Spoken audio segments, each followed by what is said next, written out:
Well, welcome to another episode of Fuse Logic TV. This morning, we're really excited to be speaking with Billy Kidd, who is a street performer and magician, and really a terrific person here at Edmonton's Fringe this year in 2009. Hello, Billy. Welcome. Hello. How are you? I'm just normal today. Just normal. Okay. Which is a good thing. Yeah, right. So I thank you very much for coming out to speak with us today. We're here at this lovely Starbucks here just down the street from the Fringe, and thought we'd talk to you a little bit about your experience at this year's Fringe thus far. How's it been going? This year's Fringe has been going great. I mean, compared to other years, the weather has been pretty good. All I remember is weather, so that's kind of how I judge my Fringe. Considering the fact that you're outside predominantly the entire 10 days, right? Yeah, 11 to 11 every day. Wow. I'm out there. Whether working or not, I'm out there. Just so good sitting. weather is a good thing for It's a great business. thing. It's a great thing. How have the crowds been this year? The crowds have been really good. I get confused when I come to Edmonton because I know it's not a big touristy kind of place, you know. So when people come to the Fringe, I'm always wondering who they are. But they're great. They're very giving and generous, and great reactions from the crowds, which is kind of, as a performer, which is what you really want. Right. So now you've fantastic. traveled all over the world doing your act and and the various fringes around the world. What sort of places have you visited?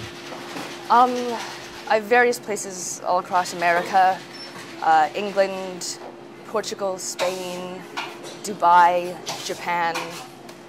Wherever I can work, pretty much I'm going to go there. How about the Edinburgh Fringe? Have you had the opportunity to perform there? You know, I haven't. I actually choose not to go to Edinburgh. Wow. Even though I was just in the UK and it's so close and it's a longer festival. Right. Unfortunately, it happens at the same time as the Edmonton was. It kind of bleeds into each other. Right. But for me, so I've heard the rumors at Edinburgh. It's a huge festival there, so there's so many performers that go there. #1 in the world, I guess, Yeah, in terms so of size and stuff, right? If I were to go to Edinburgh, as a street performer, I'd probably get 1, maybe 2 shows a day, if I'm lucky. Right. Here, because it's Edmonton, though it is still a big festival here, Edinburgh, I guess in a way, kind of takes over it. So there's less performers that come here, still a lot, Right. but better to work because there's more opportunity here. That's an interesting perspective. You know, and typically most people probably watching this are not looking at it from the performer's perspective.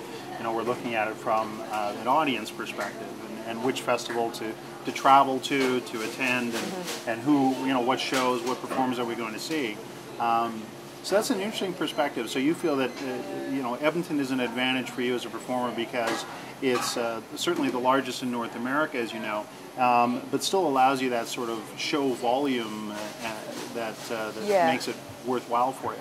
And well, and I guess another selling point for me is because I'm from Edmonton originally, so Right.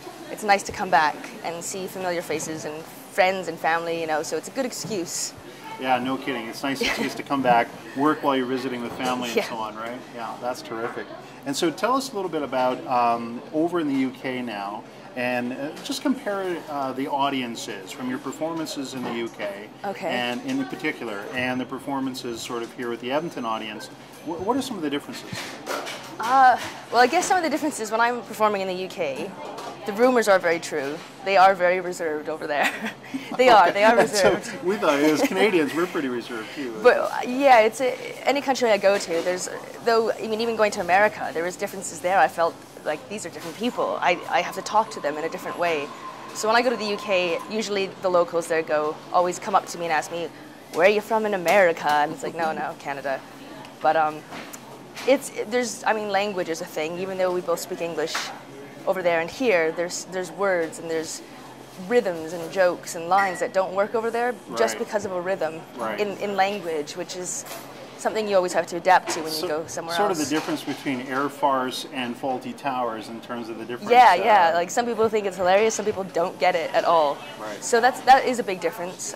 I think for me, being Canadian, going over there, I have an advantage of just being a bit more unique because of my dialect. Right. Although when I come back here, I know from family and friends, my dialect has changed a little bit. Right. but I really am from Edmonton. So, and of course, you know, you left Edmonton. If you were telling me earlier that you had left Edmonton, you went down to Florida, Yep. spent some time down there. Did you attend the Orlando Fringe there? You know, I didn't do the Fringe there. I went all the way down south to Key West, Florida, which is a resort town, and it's a place, pretty much the only place in the world maybe, that you can work every single day. Wow. Like throughout the entire year. Right. It's a difficult place to work, but Save it's hurricane days. yeah. Not well. I mean, the weather's great down there. It's a difficult place because it's one of those few places you can work every day. So you have a lot of performers, and it's very tight. And it's probably where I learned my trade most because it is a hard place to work. So now, when I go anywhere else in the world, it just seems a bit easier for me. Now, speaking about sort of learning your craft and practicing and getting better at it every day, I noticed online that you have sort of a, is it a formal partnership with Gazo? Is that, or is it just you're working with them in some way? Kind of both, I guess. When I first got into magic and street performing, another magician influenced me, and he told me to find this magician named Gazo, who's very well known in the performing world. I had no idea who he was. I had no idea. So eventually, about a year later, I found him. I did a workshop with him in America, and I guess I showed promise. So he told me he'd take me under his wing. So I've been training with him over the years, and we're now slowly in the process of creating, hopefully, a double act together, something a bit different than what he's used to and what I do. Well, that's quite a compliment, first of all, and second of all, obviously, I mean, putting two really smart performing heads together makes good sense for the audience, right? It's a richer show.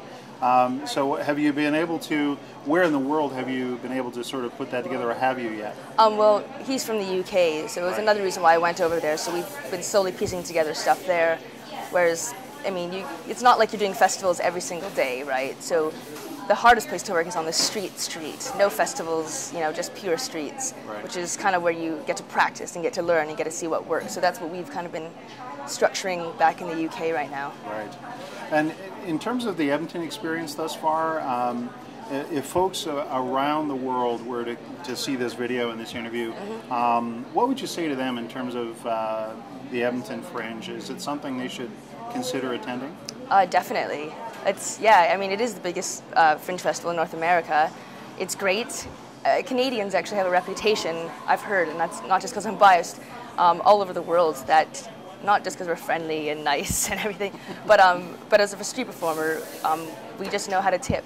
We're maybe just a tipping culture, but when I come here, it's like, it's nice. It's really nice to be able to be in that environment. Well, and it's those tips that allow you to continue to do what you do, and get better at it, and actually have a great living out of it.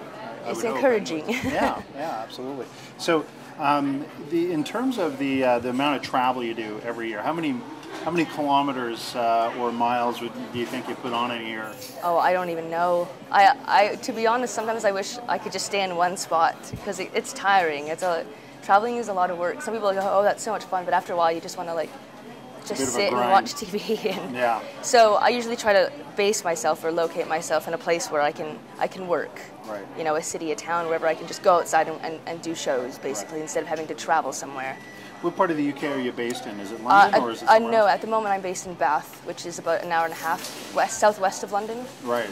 Okay. Yeah, I'm there because there's less performers than London. More captive audience, right? Yeah, and the UK is very expensive, so it's a little bit cheaper than living in London, but still, it's Right.